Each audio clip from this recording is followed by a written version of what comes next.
Mutton কিমার এই mini কাটলেটগুলো মুখ না ভরলেও মন ভরে যাবে, শুধু সঙ্গে থাকতে হবে একটু সস, তাহলেই হয়ে যাবে কামাল। তাহলে চলো দেখি কি করে বানাতে হয় এই মিনি কাটলেট, ঝটপট দেখে নেওয়া যাক।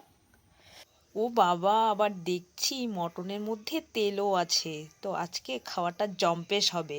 দেখো আমি এখানে চাকু দিয়ে মটনটাকে ছোট ছোট পিস করে নিয়েছি, তাহলে মিক্সির জারে নিয়ে ঘোরাতে কিন্তু সুবিধা হবে। চলো মিক্সির জারে সবার প্রথমে একটু ঘুরিয়ে নিই। শুকনো অবস্থায় বেশ ভালো করে মটনটাকে মিক্সির মধ্যে ঘুরিয়ে নিয়ে এরকম একটা কিমা বানিয়ে নিতে হবে।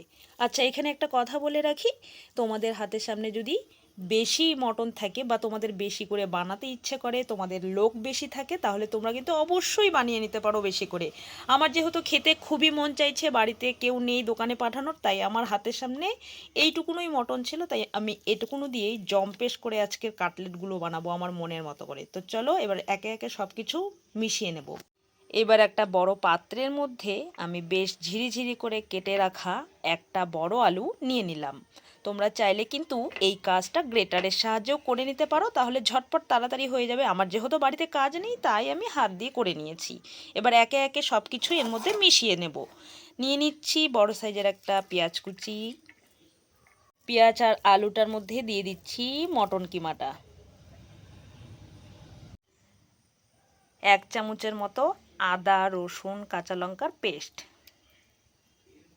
দিয়ে দিচ্ছি 1 চামচ লঙ্কার গুঁড়ো,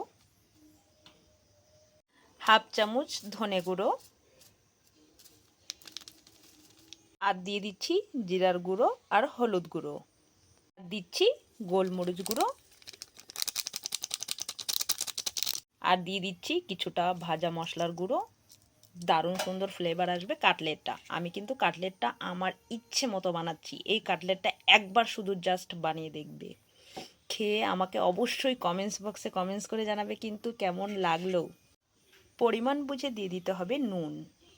আচ্ছা, বার্নিংয়ের জন্য দিয়ে দিচ্ছি কর্নফ্লাওয়ার। তোমরা চাইলে বেসনটাও ব্যবহার করতে পারো, যেহেতু আমার হাতের সামনে বেসনটা ছিল না তাই আমি কর্নফ্লাওয়ার দিয়ে দিলাম। আর তোমরা চাইলে কিন্তু এর মধ্যে একটু চিনিও যোগ করে দিতে পারো। আমি যেহেতু একটু ঝাল ঝাল খাবো সসের সঙ্গে, তাই আমি আর এখানে চিনিটা অ্যাড করলাম না। এবার সব উপকরণের সঙ্গে খুব ভালো করে মিশিয়ে নেব এবং মেখে নেব। গন্ধটা কিন্তু দারুণ বেরিয়েছে। মনে হচ্ছে এর মধ্যে একটু ময়দা যোগ করতে হবে। একটু ময়দা যোগ করতে হবে। আজকে আবার কারেন্টারও একটু প্রবলেম হচ্ছে।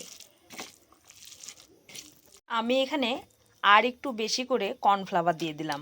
আচ্ছা, আমি কিন্তু গরম মশলার গুঁড়োটা দিতে ভুলে গিয়েছিলাম। তোমরা বলবে তো বন্ধুরা, কারেন্টের জন্য আজকে না মাথা থেকে সব বেরিয়েই গেছে।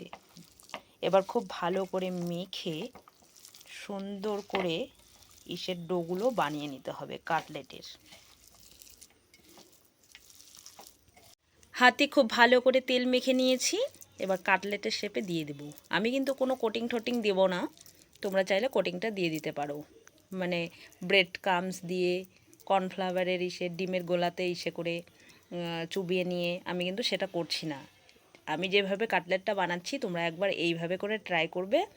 এতটা সুন্দর লাগে খেতে, এতটা সুন্দর লাগে যে বেশি খাটনি করার কোনো দরকারই নেই। তো চলো এইভাবে করে সবগুলো কাটলেটের আমি শেপগুলো দিয়ে দেবো। এই যে দেখো, আগেও একটা দিয়ে দিয়েছি, এই যে এরকম করে সবগুলো কাটলেটের শেপ আমি দেবো। এক এক করে সবগুলো কাটলেটের শেপ আমি দিয়ে দিয়েছি। এই যে দেখো কতটা সুন্দর করে শেপগুলো দিয়ে দিয়েছি। আগের থেকে কড়াইয়ে তেল বসিয়ে দিয়ে তেল ভালো করে গরম করে নিয়েছি। এক এক করে কাটলেটগুলো ছেড়ে দেব। আর এই সময় গ্যাসের ফ্লেমটাকে মিডিয়াম টু লোতে করে কাটলেটগুলো ভেজে নিতে হবে।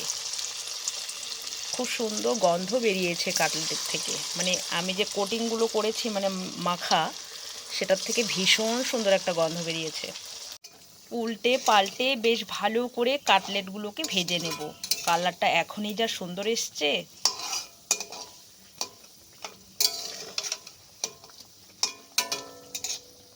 উল্টে পাল্টে বেশ ভালো করে কাটলেটগুলোকে ভেজে নিয়েছি, এবার কড়াই থেকে তুলে নেব। এক এক করে সবগুলো কাটলেট আমি ভেজে নিলাম। এবার কাটলেটগুলো একটু ঠান্ডা হয়ে গেলেই আমরা পরিবেশন করে নেব একটু সস দিয়ে। তোমরা চাইলে এর মধ্যে একটু পেঁয়াজ কুচি নিয়ে নিতে পারো, ধনেপাতার চাটনি নিতে পারো। এবার বসে জম্পেশ করে খাওয়া যাক। এই দেখো ভেতরে কতটা সুন্দর জুসি আর উপর দিয়ে কিন্তু অনেক সুন্দর ক্রিস্পি। একটু সসের সঙ্গে নিয়ে একদম খেয়ে নাও। গন্ধটা খুবই সুন্দর বেরিয়েছে। তাড়াতাড়ি খেয়ে নিই, পাড়ার আবার কাকিমারা চলে না আসুক।